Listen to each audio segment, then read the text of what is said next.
I think that's everybody. And then every so often you think, hey, I should just smarten up even though I'm working from home. Well, Josh, introduce yourself to us a little bit, who you are, a little bit of your history and what you're currently doing. Yeah, so I'm Josh, married to the lovely Susie. We've been married 18 months on Monday. Yay. Feels like an achievement. And so, yeah, I'm from Dudley, born, bred and buttered in Dudley. I've been part of the All Nations family for about 2-3 years now. And last year started on the staff team at All Nations in Wolverhampton. And since then I've been starting leading the youth alongside my wife. And yeah, just really excited to be a part of what God's doing in Wolverhampton and nationally and globally too. Yeah, we've traveled a little bit last year. We went into Asia together. That was good fun, just kind of serving God together in the same country there on a missions trip. So I enjoyed that with you. So we're at Easter weekend, Josh. Mm-hmm. We'll have a short conversation because I'm very aware that we clap for the NHS tonight as well. So allow people time to do that. Just a quick one. Easter weekend, what does it mean for you?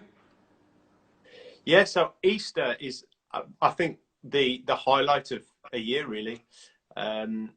We asked our young people on Instagram, what does Easter mean to you? And we had different responses. Someone said it's all about the bank holiday. I'm like, okay, fair enough. Someone else said, you know, it's all about Jesus. It's all about the death and the resurrection.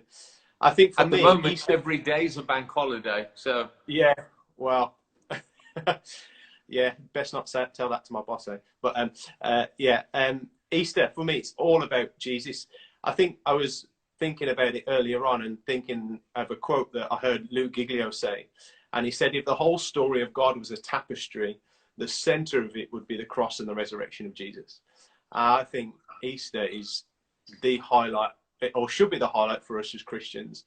And just reading the Bible over the past few days, realizing that actually, if it wasn't for Easter, we wouldn't have a faith. It's center and integral to everything that we do and who we are as followers of Jesus. So I get that, and obviously I'm a follower of Christ like you are. Remind those of us who are watching, some of us have lived through many Easters, some are watching and Easter doesn't hold the same significance. So why is it that central piece in the tapestry? Why is it important? Yeah, so it's all about God becoming a man, and his whole desire for us as humans is so that we can walk with him. That's why he created the world. That's why there was the Garden of Eden. Obviously, because of that breakage, because of sin, we could no longer walk with God. That's why God sent Jesus. I love John 3:16. For God so loved the world, he gave his one and only Son, that whoever believes in him shall not perish but have everlasting life. And that Jesus came then to earth, and when he died on the cross, it wasn't because he was a martyr. He died for you and he died for me to take the punishment that we deserve so that we can have that relationship with God again. And then he rose from the dead so that he gives us life, and life in its full, the Bible tells us. So a lot of Christians are also watching this. That's the message that we hold on to. For some people, it's very precious and it's very real. For some Christians, it's become a little bit like they know the facts, but they're not moved by them anymore. They don't feel them deeply. So two questions. One, and you may say, you might push back at me and ask me, that's okay. Yeah. One would be, how do I get to feel again the reality of that sacrifice of Jesus? Should it be moving me? How do I get back into that place? And then second, how should I take that good news and make it accessible to others in this season? Yeah, I think taking the first question, it's so easy to fall into the trap. And it's the same with Christmas, and it's the same with Easter, to just be, oh, this is something we do, and we do our normal thing. And on the Friday, we might go and do this, this, and this, and because it's come into our normal routine. So I think keeping it fresh is challenging at times, but just, I think one thing that's really powerful for us, and especially Susie and I over the past few days, we've been doing this more often since we've been in lockdown, is taking communion together. I've found that really powerful, and it's a way of preaching the gospel to each other when we take communion together. Wow. And it helps keep the gospel alive and keep it Very good. and keeps it foremost in our memory. of being actually, this is the sacrifice that Jesus made. And Yeah. how That's about very you? good advice. Very good advice. Yeah. Second question then. Yeah, I was going to say as well, I think as well, watching something like The Passion of the Christ, I know it's brutal, but there is a real raw element to it that can actually make it come really, really fresh again. Yeah. Yeah. How about you? How do you keep it fresh? I think in this time of year again, rereading some of those gospel accounts, and not just reading like just a little portion, but read through a few of those chapters together, the leading up to the Garden of Gethsemane, some of the beatings Jesus took post that, then the resurrection as well, and just get the picture clear. One of the prayers I pray, I would sit with an open Bible. I think most 2 or 3 times a week in recent weeks, I would pray, Lord, help me to feel about this the way you feel. Especially if I'm getting ready to talk to somebody else or to speak publicly. I said, Lord, if I don't feel this and it doesn't move me, it won't move anybody else.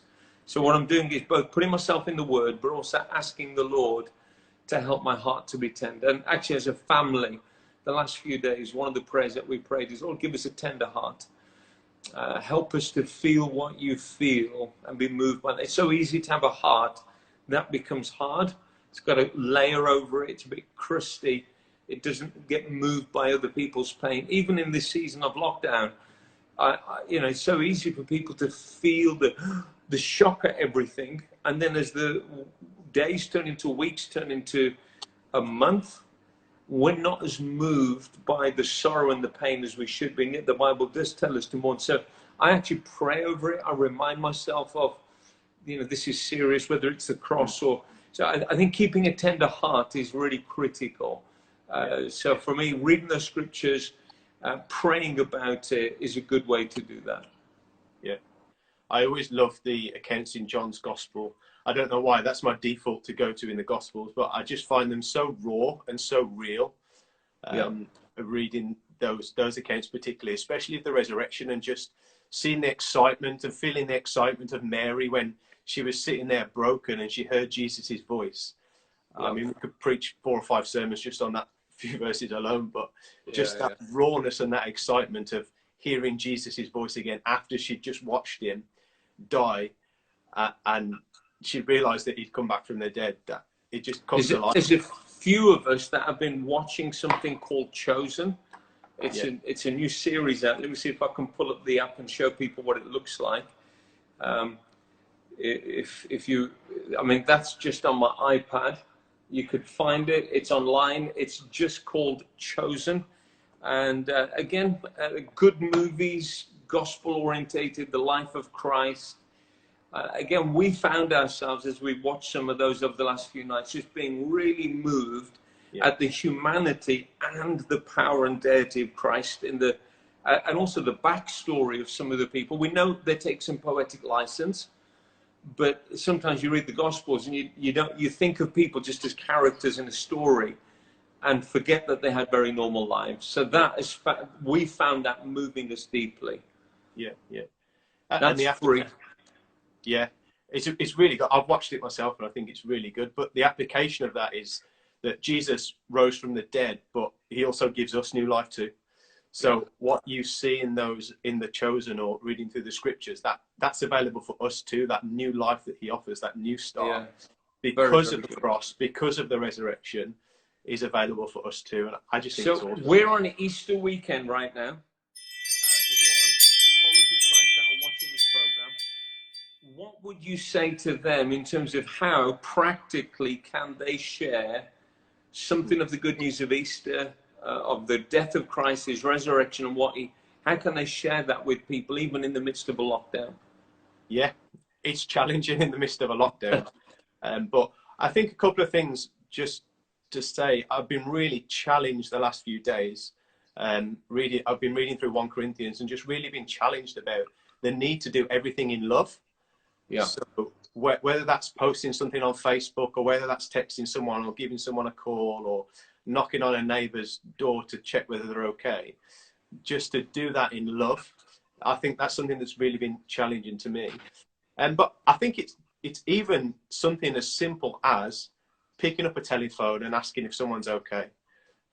We handed out some of those leaflets that we were given, the Love My Neighbour, and we wrote our name and our address and our phone number and posted it through the letterbox of some of the people in our street. And it's amazing the response we've had back, just people saying thank you for thinking of us. I think that in itself is a gospel witness. We haven't come to the point yet where we've had a gospel conversation, but that's showing and practically demonstrating the love. It's interesting. Like, somebody said this to me a couple of weeks ago, made me go away and do something about it. They said, hey, I've got so many friends who are really up for hearing the good news about Jesus, and yet we don't have anything to be able to send them. Would you produce something? And so what I did last week, produced a video. It's about 4 minutes long, and it literally just shares the good news message. And tomorrow I'm going to post it onto my Instagram so people could download it from there and spread it. It's also posted up on the All Nations YouTube channel, All Nations Wolverhampton YouTube. You can take that link, 4 minutes, and you can send it to anybody, and it just presents something of the good news of Christ. So that's a tool, but you could find that in other places. Other people might be doing something similar. But sending something digitally with a heartfelt, relational message from you that says, hey, love you, been thinking about you. This is a little bit of what we believe. If you want to talk further after you've watched it, please contact me. Yeah, absolutely. I think as well, just even Easter eggs, they're so cheap at the moment. It's probably available to buy 5 or 6 and just drop it around your neighbourhoods, and just to say, hey, look, we love you. Here's a gift, and if you can put a track, very good idea. It's not no problem. We'll do that. Esther's just walked into the house, so let's buy some Easter eggs. Josh says, drop them around the neighbours and let them know we love them, and maybe a little Easter message. I think that's a great idea to do. Esther had the idea to get some cards. Kids are really good at making cards, and just write a little message, push them through the doors. So I would just encourage everybody that's watching today, let's make the most of this weekend. This is one of the highlights in the Christian calendar, remembering Christ, his crucifixion, his burial, and his absolutely fantastic resurrection that we celebrate on Sunday.